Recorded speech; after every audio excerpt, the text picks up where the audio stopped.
Nathan Cole checked his watch for the 5th time in 10 minutes. Nursing his coffee as it grew cold. 7:15. His blind date was 15 minutes late. He should have known better than to let his sister set him up. Her name is Emma. She is sweet, genuine, and you two would be perfect together, Claire had insisted. Nathan had reluctantly agreed, mostly to get Claire to stop nagging him about his non-existent dating life now. Sitting alone in this cafe with the sympathetic looks from other patrons, he regretted that decision. He was about to signal for the check when he heard a small voice beside him. "Excuse me, are you Nathan?" Nathan looked down to find a little girl, probably about 4 years old, standing beside his table. She had blonde hair pulled into pigtails and wore a pink dress with a small red bow. She looked up at him with serious blue eyes. "I am Nathan." "Who are you?" "I am Sophie. My mommy sent me to tell you she is sorry she is late." "She is coming right now." Nathan blinked in surprise. "Your mommy sent you?" "Where is she?" "She is parking the car. She said I should run ahead and tell you not to leave." Sophie climbed onto the chair across from him without waiting for an invitation. "You are very tall. Are you a giant?" Nathan could not help but smile. "Not quite. Just tall." "How old are you, Sophie?" "I am 4. "How old are you?" "I am 33. "That is pretty old, right?" Sophie nodded seriously. "My grandpa is older. That makes me feel better." Before Nathan could say more, a woman rushed into the cafe. She was beautiful in a natural, unpretentious way, with blonde hair and eyes that matched Sophie's. She wore jeans and a simple sweater, and she looked frazzled and apologetic. "I am so sorry," she said breathlessly as she reached the table.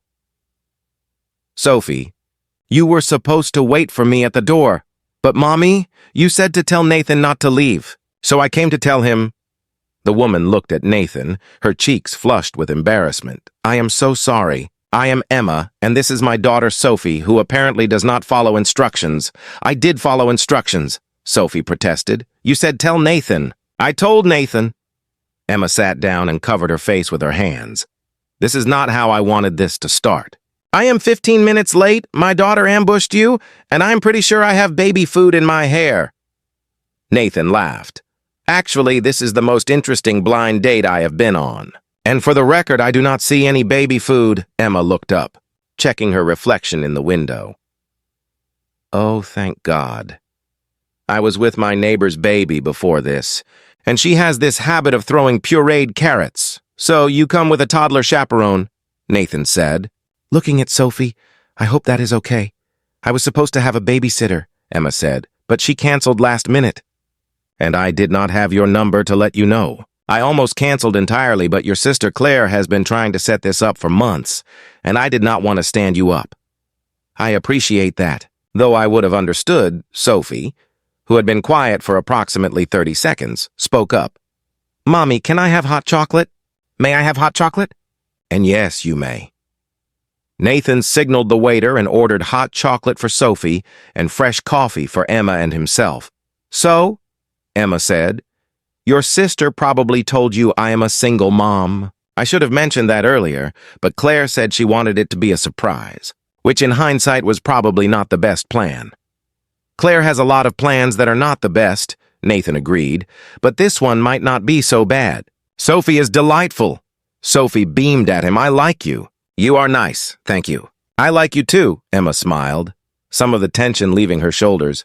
She does not usually warm up to people this quickly. "You must be special, or I am just tall and she thinks I am a giant." "That too."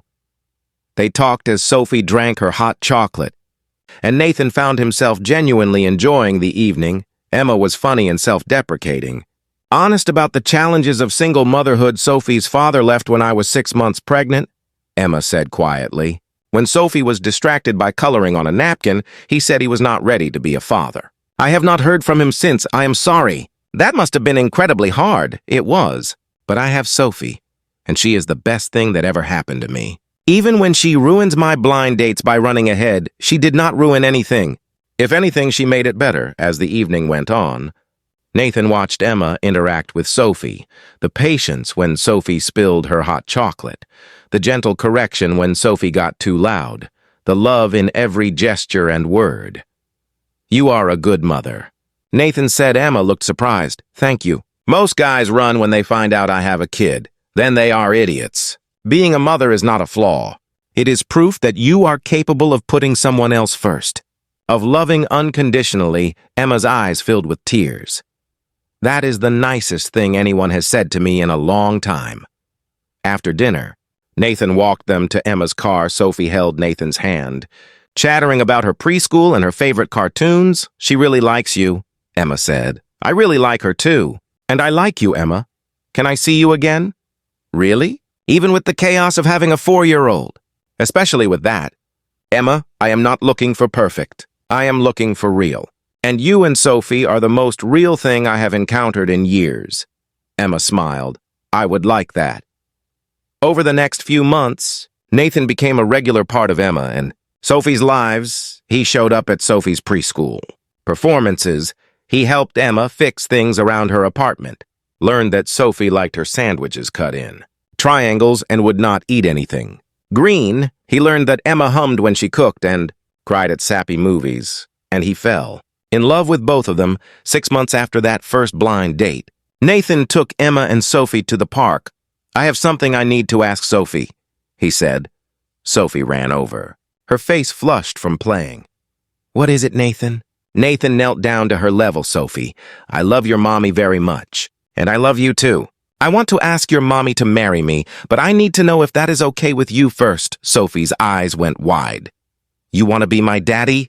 I would be honored to be your daddy. If you will have me. Sophie threw her arms around his neck. Yes. I always wanted a daddy. Nathan looked at Emma, who was crying. Is that a yes from you too? Yes, absolutely yes. They got married 3 months later in the same cafe where they had met. Sophie was the flower girl. Taking her job very seriously, as Nathan and Emma exchanged vows, Sophie stood between them. Holding both their hands, I now pronounce you husband and wife, the officiant said. Sophie cheered loudest of all. 2 years later, Nathan and Emma sat in that same cafe, now with Sophie and her baby brother Henry.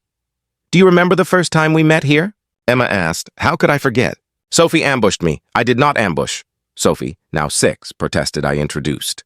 There is a difference. Nathan laughed. You are absolutely right. You introduced us, and I am grateful every day that you did. He looked at Emma. I was so close to leaving. Another 5 minutes and I would have been gone. But you stayed because a very determined little girl told me to. Sophie grinned. See, Mommy? I told you I helped. As they finished their meal, Nathan thought about that night 2 years ago. He had been prepared for a disappointing blind date. Instead, he had gotten a family. Thank you, he said to Emma. For what? For being late. For bringing Sophie. For giving me a chance. Emma squeezed his hand. Thank you for staying. For loving us. For being the father Sophie needed and the partner I did not know I was looking for. Sometimes the best things in life do not go according to plan. Sometimes the blind date starts 15 minutes late with a child you did not expect, and sometimes that is exactly what makes it perfect. If this story warmed your heart, please like, share, and subscribe for more beautiful tales about unexpected families, choosing love and finding home in the most surprising places. Leave a comment sharing your thoughts on how sometimes our best-laid plans need to go awry for us to find what we truly need, or tell us about a time when something unexpected turned into your greatest blessing. Your stories remind us that the most beautiful moments often arrive in the most unexpected packages.